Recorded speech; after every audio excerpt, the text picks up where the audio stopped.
Right. Great. So season 4, obviously, what I think, I mean, obviously the kids are still, I call them kids, they're still in high school, which sounds a little crazy considering all the things that they've gone through. Yeah. So starting season 4, season premiere, can you talk a little bit about what they're going through starting school again, but also what they're going through now with Elena's transformation?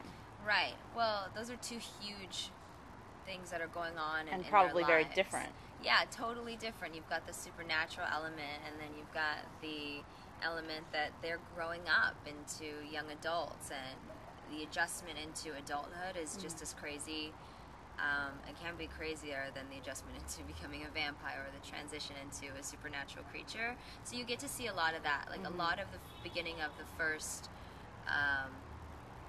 few episodes of season 4 is all about transition and new decisions and new directions and stuff like that. So we get to see a lot of that in the first few episodes. Okay. And it seems like, I mean, Bonnie would be the go-to to help Elena, You think? in my opinion. Yeah, well, how does that kind of work itself out? I think that Bonnie will forever, try and stand by Elena.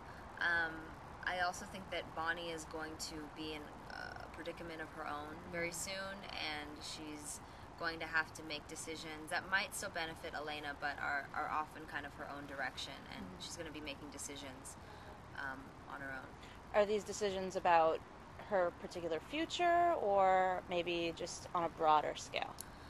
I think, Bonnie losing so much of her powers due to the decisions that she made to save Beremy or to save Elena are really biting her in the butt, and she's trying to figure out what she's going to do next, because so much of the time, I think, like, Stefan and Damon and really everyone really relied so heavily on her and her powers, so what use will she be without them anymore? So you'll have to kind of watch and see how she bounces back.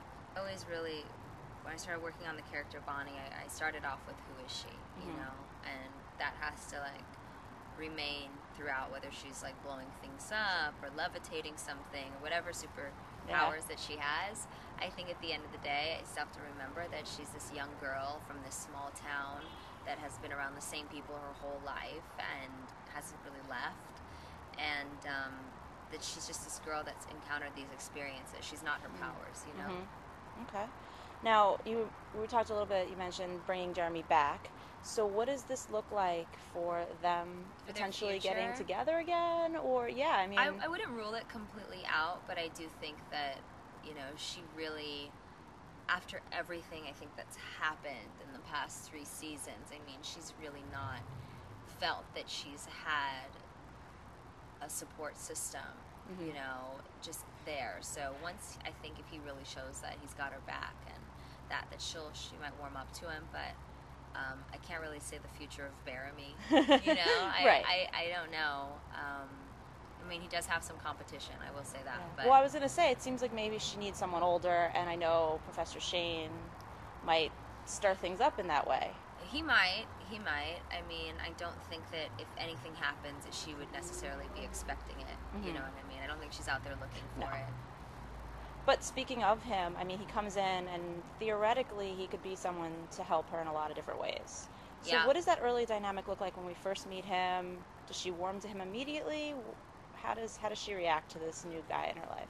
Well, I don't want to ruin it for the fans, but I will say that if I had one word to describe how she feels when she sees Shane, would be intrigue. Okay. This is a very educated person, and the last person that really knew what they were talking about when it came to anything really about the witch culture and all of that was her grandmother. So she's basically had to be like, teach herself witch 101. Right. 101, so. Do you feel like if he sticks around, she's someone that she can actually learn from him consistently, or do you think maybe ulterior motives from him might start to mess up what she thinks she's learning? I don't know. That's like yet to be discovered. Okay.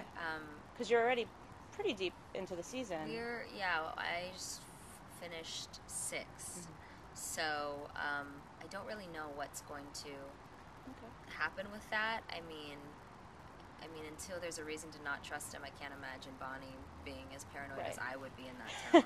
But she's a lot more trusting than I am. But at the same time, I mean, if you're already on 6 and he hasn't given her a reason to He's also distrust. new. He's also new. Okay. You don't see him until a few episodes in. Oh, okay. You know, so it's not like you start off the season and he's there. Okay. You know, so. How much interaction do you have with the new hunters in town, or is it mostly? I see him around. Oh, okay, so I see him around. I'm aware. I'm clocking them. Okay. You know, but I don't know if I can really say what Bonnie's storyline is in regards to that. But it does have an impact on her, and she is involved in it. But I can't say how much. Okay.